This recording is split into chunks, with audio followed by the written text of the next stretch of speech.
经过多日协商，欧盟各成员国领导人周一同意立即禁止进口约75%的俄罗斯石油，在今年年底前禁止进口约90%的俄罗斯石油。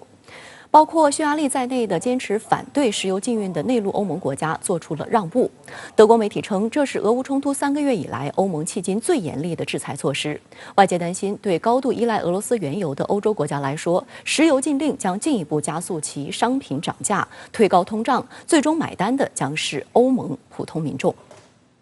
欧盟特别峰会周一、周二2天在布鲁塞尔召开。当地时间周一深夜，欧盟方面宣布，欧盟成员国领导人就立即部分禁止进口俄罗斯石油达成一致，将立即对用海运方式从俄罗斯输入欧盟的石油实施禁令。这会覆盖超过2/3欧盟从俄罗斯进口的石油，通过管道供应的石油暂时例外。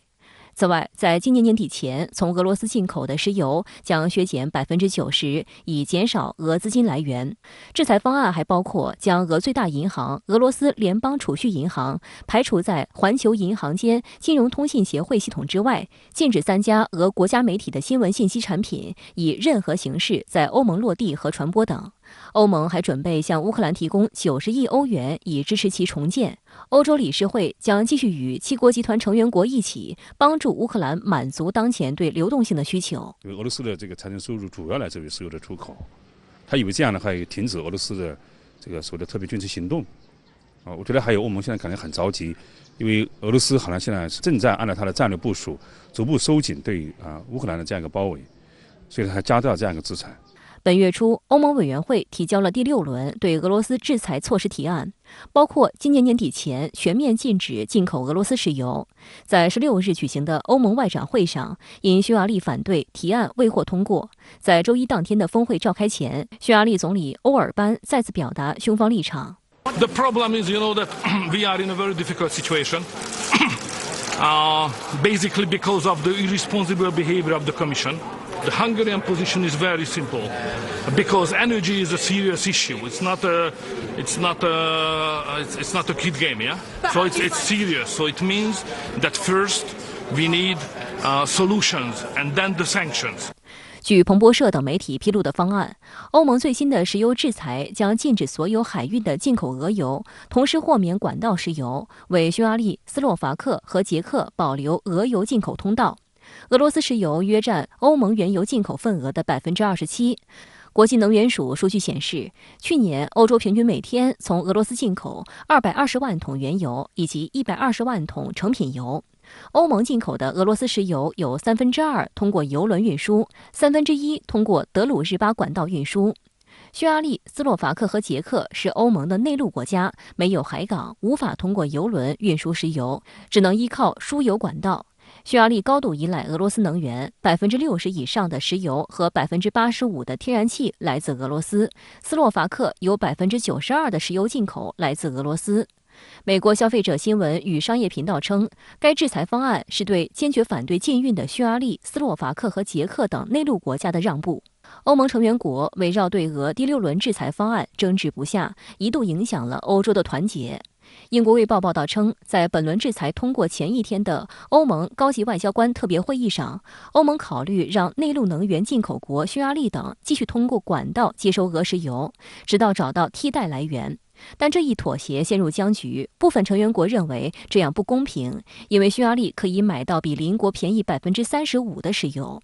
卫报称，这种状况加深了欧盟内部的分歧。一位波兰高级外交官怀疑匈牙利反对石油禁运是出于政治目的，而非经济和技术。还有人认为，延迟达成协议发出了一个可怕的政治信号，因为俄罗斯军队正在顿巴斯占据上风。首先呢，欧盟它是27个成员国，它很难用一个声音说话，尽管它一直这么想。它一旦以一个声音说话呢，它就打折板，可能相对就比较弱啊。这次制裁很大程度上是一种政治上的一种考虑，显示所谓的欧洲的团结，实际上也是一种政治上的和心理上的一种威慑吧。对于欧盟国家领导人达成部分禁止从俄罗斯进口石油的协议，俄罗斯常驻联合国和其他国际组织代表米哈伊尔·乌里扬诺夫在社交媒体上回应称，俄罗斯将找到其他进口国。实际上，印度等国正在加大对俄石油采购力度。路透社报道称，自今年2月24日以来，印度已经收到3400万桶打折的俄罗斯石油。数据显示，俄罗斯5月份已向印度供应了超过2400万桶石油，高于4月份的720万桶和3月份的300万桶。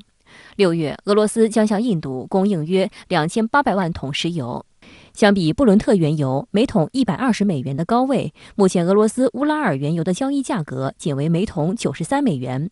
瑞士石油后勤咨询公司数据显示，今年年初以来，俄罗斯借海上油轮运往亚洲市场的石油量增加至少50%。如果算上管道供应，俄罗斯出口的原油和石油产品4月增至日均800多万桶，已经恢复至俄乌冲突升级之前的水平。欧洲理事会主席米歇尔表示，欧盟已就对俄实施石油禁运达成共识。您觉得这一方案是否还有变数呢？对俄罗斯的制裁效果如何？实际上，从